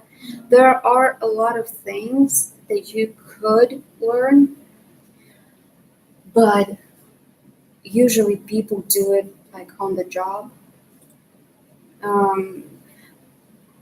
When I was starting the automation, I knew Python. Well, I knew Python just like a little bit, but I was just working. You're starting? Yeah. You are? Okay. Well, actually, that's cool, but I'm going to the automation framework that I'm going to teach you is a keyword-driven framework. It's called Robot Framework, and I will. Well, there are some other things to automation. When they say automation, it's not just writing the code, but it's creating those tests and being able to execute some tools from on your computer and get some results without you having to manually test something. So let's say you can run an audit on your website, and it's going to give you, actually you can do it right away, and I can show it to you. Go to your Chrome, do you have Chrome here? Chrome browser. Oh, Just download you have Internet Explorer, just download Chrome. We need public Chrome. Yes, you need Chrome. So there is a tool, and I just want you to understand. Selenium. Нет, я хочу показать вам Lighthouse tool. Oh, Я вам также я покажу вам много других tools, которые, ну, вот это вот очень просто как выучить. У тебя есть Chrome? Я, наверное, не ставлю. Opera. Я не люблю Chrome. Ага. Не шпионы, конечно. Ну, Что, Chrome шпион? Да, за все. Google это зло.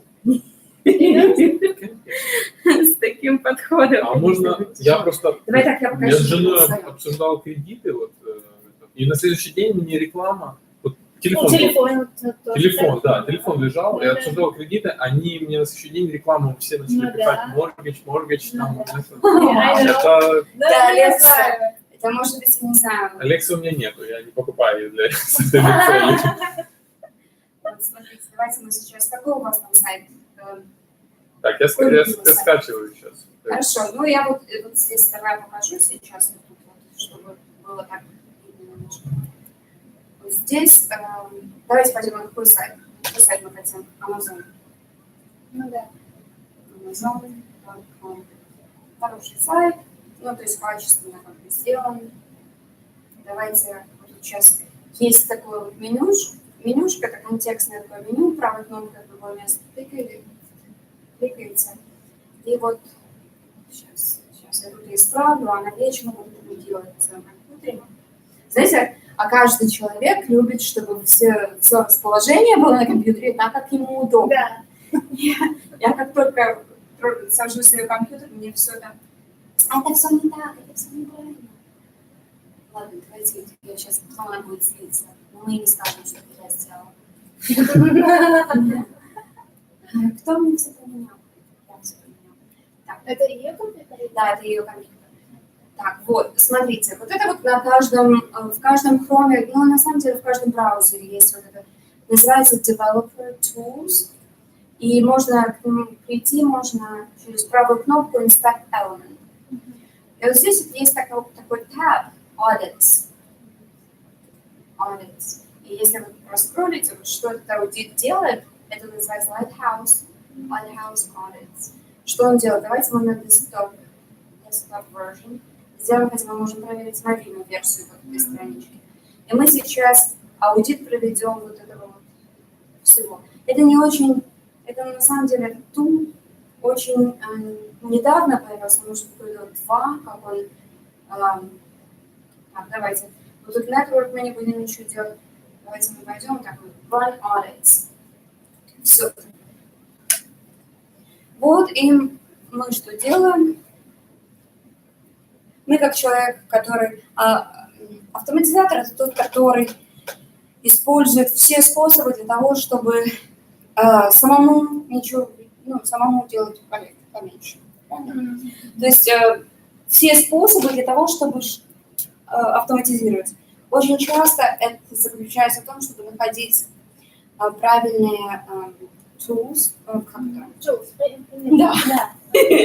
Инструменты. правильные, Вот, спасибо большое. Правильные инструменты для того, чтобы вот, делать какую-то вещь. Вот, например, так. Ой, смотрите, какой у нас плохой, вот, как плохо performance. То есть у него есть 40 performance. Accessibility не очень хорошо. Best practices тоже, ну, вполне себе хороший. Давайте посмотрим. Дело в том, что вот... Это аудит of Amazon? Да, это аудит. Вот их просто главная страничка. Не всего сайта целиком, а только вот этой главной странички. Но оно... Кто-то Что делал мы бот, кто-то... Это Google. Ну, то есть Google... Google... Смотрите, значит, была компания такая, это молодые ребята, они решили сделать вот такой инструмент, да, Lighthouse аудит. Они сделали, он был не такой крутой, конечно, как сейчас, но они сделали, и Google купил его за несколько миллионов долларов. Google купил его, и потом Google вставил его теперь в Chrome, он сразу же с Chrome как бы устанавливается на компьютер каждого человека. Но вот что интересно, вот что самое интересное здесь, так это то, Lighthouse. это то, что вот все вот эти проблемы, у них есть решение, у них есть описание. What is wrong with this? This is the problem. And they have also information on how to fix it. So when you are doing, and this is not very many companies know about it, not very many companies are doing it, but when you go to your developers and say, hey guys, I've discovered these and these issues with our page, and you can create tickets, you can create user stories to fix those issues. So this is serve images in next generation format. So the way they are serving their images are in the wrong format. They're too big, they're taking way too long to load. That's why their performance score is 40 and not How did 100. they get that number? How did they get that 40? Oh. Yes, they have some baseline metrics, how it works across the internet.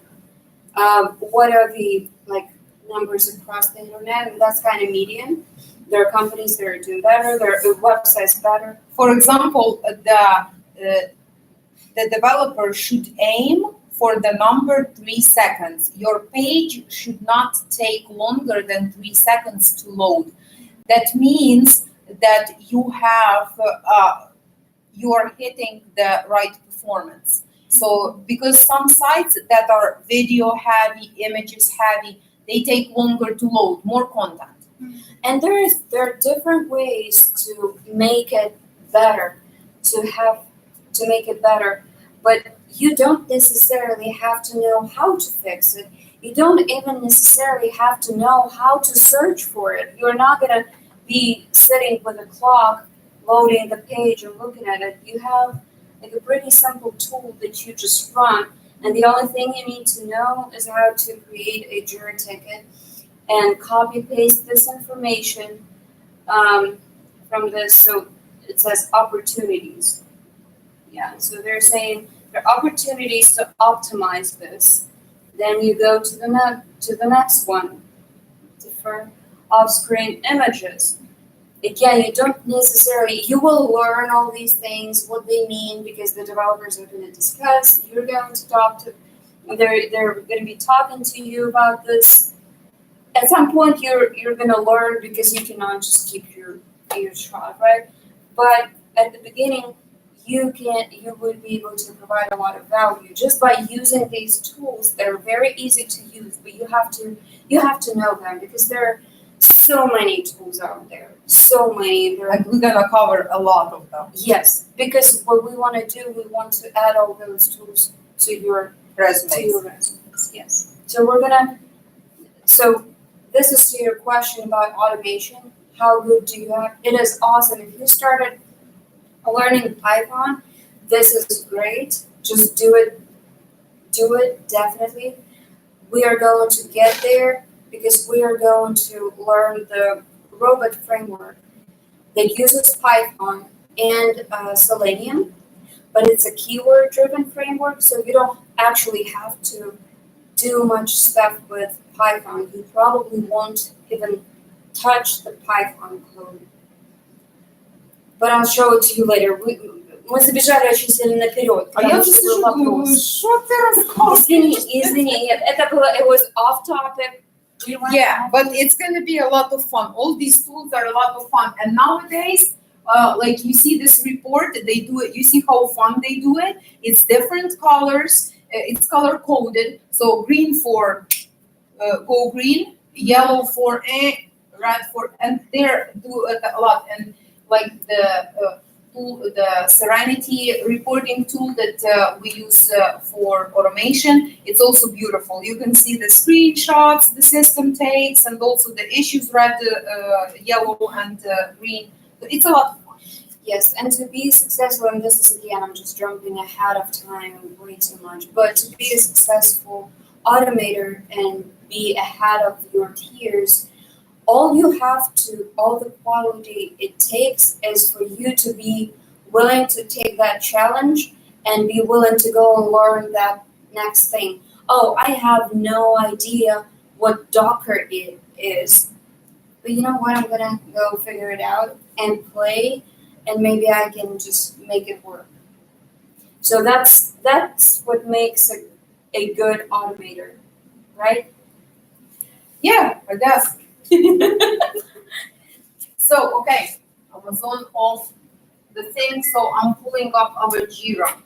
Да, господи, он обиделся. And you have literally 1 minute until the end, and you just blew it. Well, Right here. yes. Okay, guys, when you log into your Jira, I sent invite to your email account. What is the password? Password, you have to create your own password. You use your email that I sent to you. You can either create your I own. think it Or might be you can- your password to your email. Because that's for how I put it. Or you Login can in log- with Google? You can log in with Google account if you have a Google account, or you'll have to create an Atlassian account. I think that's how it works. Yeah. Because I didn't create it, just. Yes, you logged in with Google. You logged in with Google. Login with Google, yeah? Yeah, you can log in with Google. If you Atlassian is a pretty big company, pretty reliable. They have so many products that they take security pretty serious. They're a good company.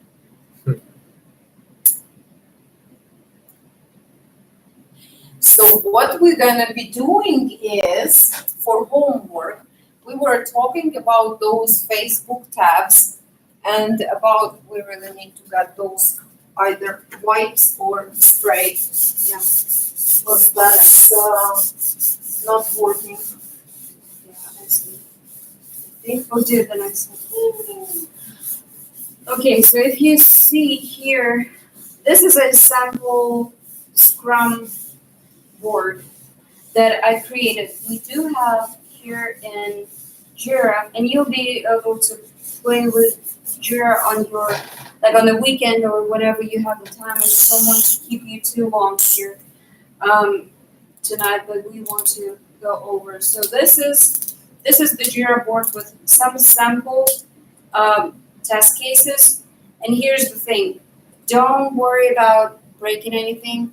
Just do whatever you want to do. Play with it. It's gonna tell you, see the highlights to help you fill in and update important details. See the highlights. You can see the highlights. You can take a tour, a guided tour of Jira. Again, I Click don't everywhere. right. Click everywhere. You can update. Look at all the things that you can do here. So I assigned this ticket to Mita. It doesn't mean that you have to do it, but I just wanted you to see that you do have tickets assigned to you. You won't have to do it. You can click here, only my issues. And Irina, I'm sorry, I didn't assign any ticket to you. but- Thank you, I have a lot. Okay, so you can see recently updated tickets. It's nothing. Let's see because that's you. Let's look at Yelena's tickets. Oh, come on. Oh my gosh, I just put this filter on it. You see it? So just make sure you don't set the filter. These are two assigned to Irina, actually. This is one to Luda, Elena, Phoenix, your Phoenix. Here I can't, you can pick a different name and add it to your name. Okay, so this is just a sample. Slack? Hmm? Is that a Slack? No, it's not in Slack. You have to check your email. I sent you didn't get anything from Atlassian. В Мида, Slack тоже так, нужно и- зарегистрироваться? А в Slack Подождите, а вроде бы вы уже добавились. No, там надо, yes, you have to register, you have to create your account, and you have to be on Slack. You know what? You have this personality of a person who would make a good security tester. You don't trust anything. You don't trust Google. Yeah, we know that kind of. Today you have sent it. Yeah. Oh, yeah. You got it. Atlassian, that's okay. Yeah, so you will click on that, you will make your way into the Jira. And what we are gonna do today, we're talking about the Facebook, those tabs. Okay, I need my phone, I don't remember Facebook anymore. So, можно create a Facebook Learning. project backlog, right? Yes, and it's already created. The backlog. If you go to Facebook Learning app, I don't know. So what I'm going to do, I'm going to set up the epic stories on these 5 tabs on the Facebook that we were talking about today.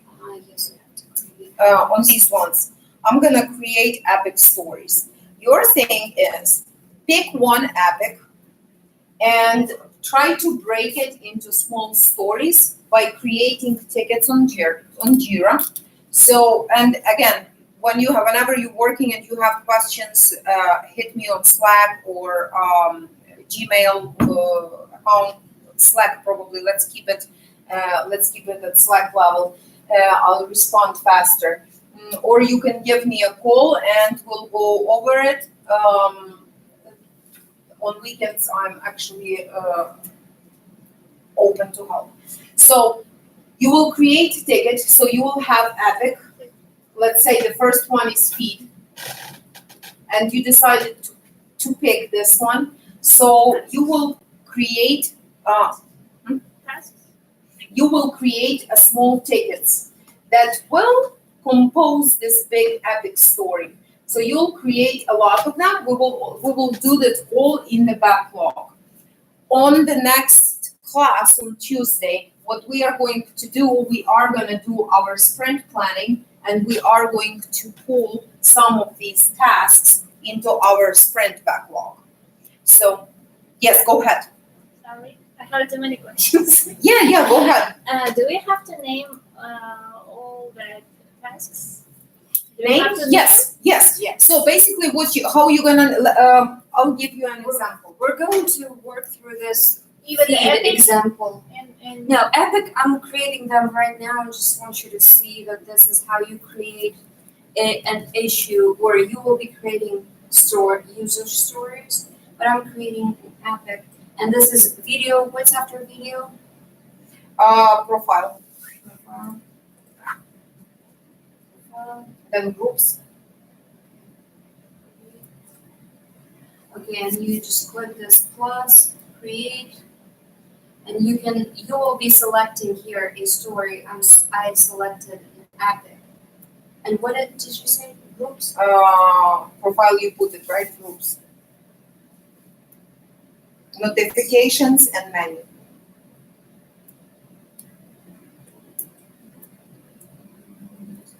So on feed, when you look at your Facebook, you'll be looking from the very top. So for example, the first story I would put, the first small story of this epic that I would put is this logo, the Facebook logo. So we would write it as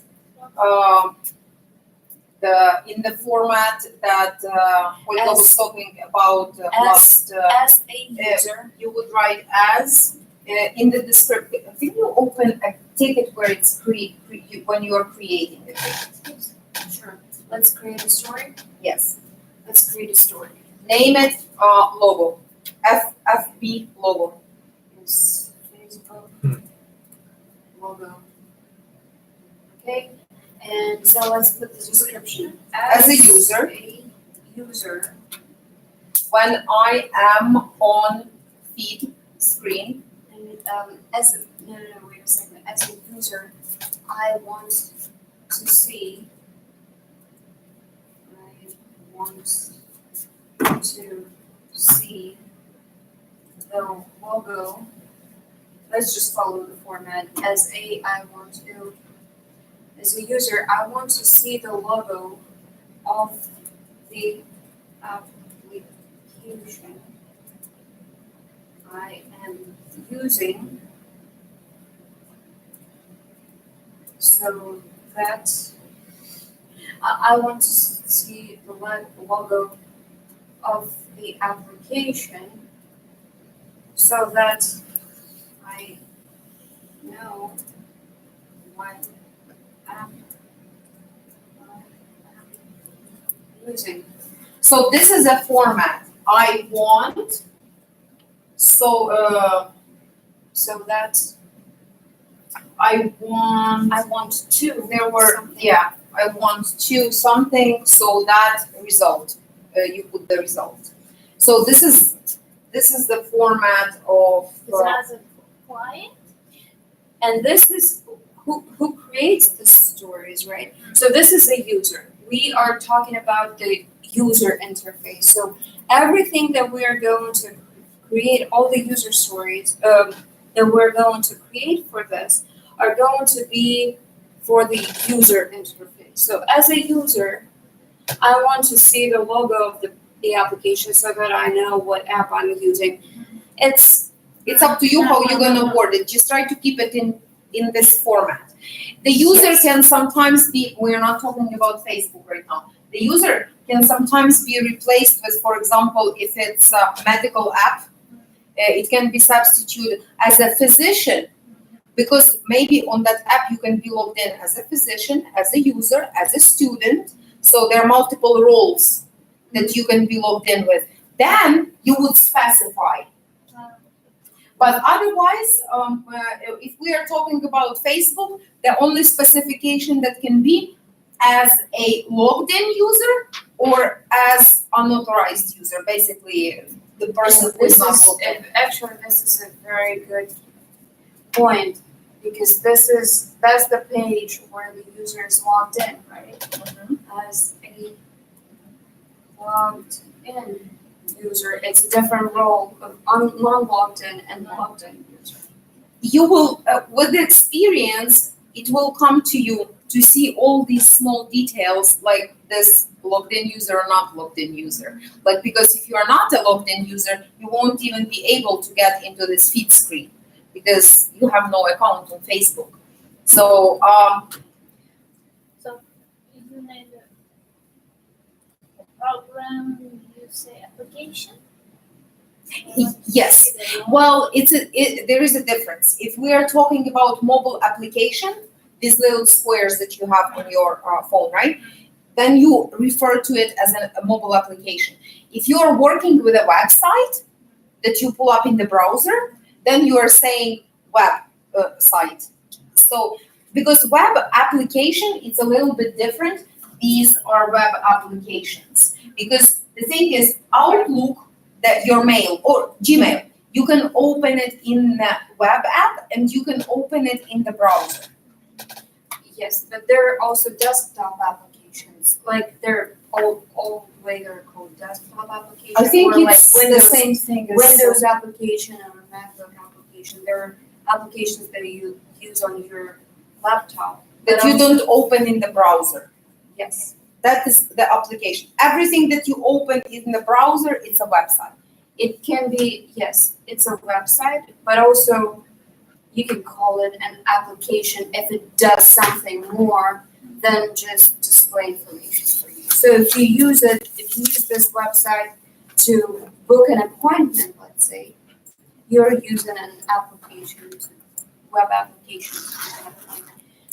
There are those fine lines which you can say an application, you can say website. Let's see what else information. We don't need anything. Assigning, you would assign it to yourself. Play with the labels, You can create labels. Maybe Yes. labels is too much for now, but friends, let's, we don't have any, you just, we will put it in the, friends, right? or Well, we can put I it wanted it in the backlog. Okay, no sprints at all. Just leave it empty. third point, estimate the. That we will do during the sprint planning next week. No, there are no issues to link, no impediments. Yes, here's the thing, the story also, it doesn't, this is just like the description, the short description of the story, but also there are gonna be acceptance criteria. We don't, we're kind of over time so much already. For the logo, what would we say for the acceptance criteria? The logo has to be the small Facebook logo, right? It should be blue. Well, if You we said, specify. if you- well, we don't have to say. it's Let's blue not because go into acceptance Yes, criteria right let's now. not go. This is what we do. This is the only thing that we're gonna, Let's do another one just for example, and we will wrap up and if you I guys would have say, questions. let's just assign, those epics. Are you making tickets? Yes, we're making tickets, so all of it is tickets. User story is a ticket, task is a ticket. All of those squares on the As a boards are a QA? ticket. No, right now, what we are doing, yes, this is, okay, thank you, we didn't make this clear. Right now, we are not doing, this is not the QA's jobs. Even though sometimes we have to do that too. We do have to create user stories sometimes for, well, like in Agile, sometimes everybody has to wear some other hats, and this is what you will hear probably often. Oh, in that video, he was saying that people sometimes like do some other roles, and this is pretty simple, just creating a user story. But this is going to give you, this exercise is going to give you this mindset of how do you look at the application and how can you word it this way, because when we're going to go into tests are going to be even more detailed. There are going to be more things that you will have to think about. And this is like level 1 complexity for you to start with, for you to get used to. Create a few stories for each of your Yeah, you don't have to cover epics. everything. Let's do maybe like 5 stories for each epic. And you can choose which. Let's do it now. Let's assign the epics to everybody, and then you are not going to be doing the same epic. 2 people will not be doing the same epic.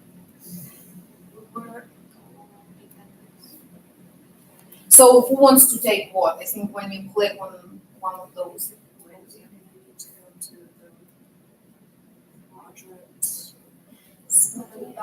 Where's my, Isn't it? it's only 2 issues. Yes, it's just 2 issues, but there's, let's see. Just gonna- let's see. Could have done this. Listen, right there. That's our epics. So these are our epics, and we have to feed. Who wants to take what out of this? You will take videos? Okay, Nina, let's assign videos to Nina. Done. Ladies first, Lena. Profile. Which one? Profile? Okay. You want- Profile. Lena. Kostya, which one you want? Menu. Menu. I love that word too, especially when it's on my fridge written. What I'm thinking.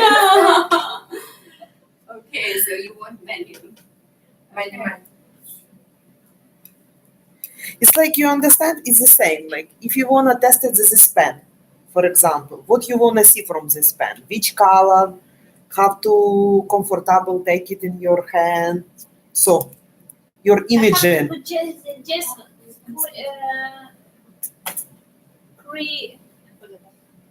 So you understand? criteria. Yes. Right? It's like Well, like we're you. not gonna do No, criteria. Yelena, we're not going to do criteria right now. We're not doing a test case. We're not going Yes, to test yes, this but- yet. Just for imaging, Yes. what it has Yes. to be. Yes, and what Absolutely. Or you can just take what's already there. You can see what's already there and just imagine that it's not the actual application, but it's your design pages. You know, it's just an image and you know what it has to be. How would that story look like? And you guys don't worry if you don't do it the way it should be, or there will be something. We will all discuss it. It's the first time we will And all discuss it in So the next what we're class. going to do, each story, so there are comments that can be added, so we can comment on it, or you can add a comment that this is, if you don't know maybe where to put or how to put it, you can add a comment, you can tag us on those comments as well. Like tagging us is at and the name. Okay, and With this no is- space. and groups is gonna be. There we go. Okay. Okay, I think we're all good. Everybody has something signed. So Yes. 5 stories each, and make sure you're gonna go through the vocabularies and the presentation. I'm gonna give a Yeah, little probably. quiz. I'm Yeah, gonna give a couple little of quiz next Yes, Tuesday, of course. and by the way, I know we are totally out of time and over time, but what do you wanna do on Thursday?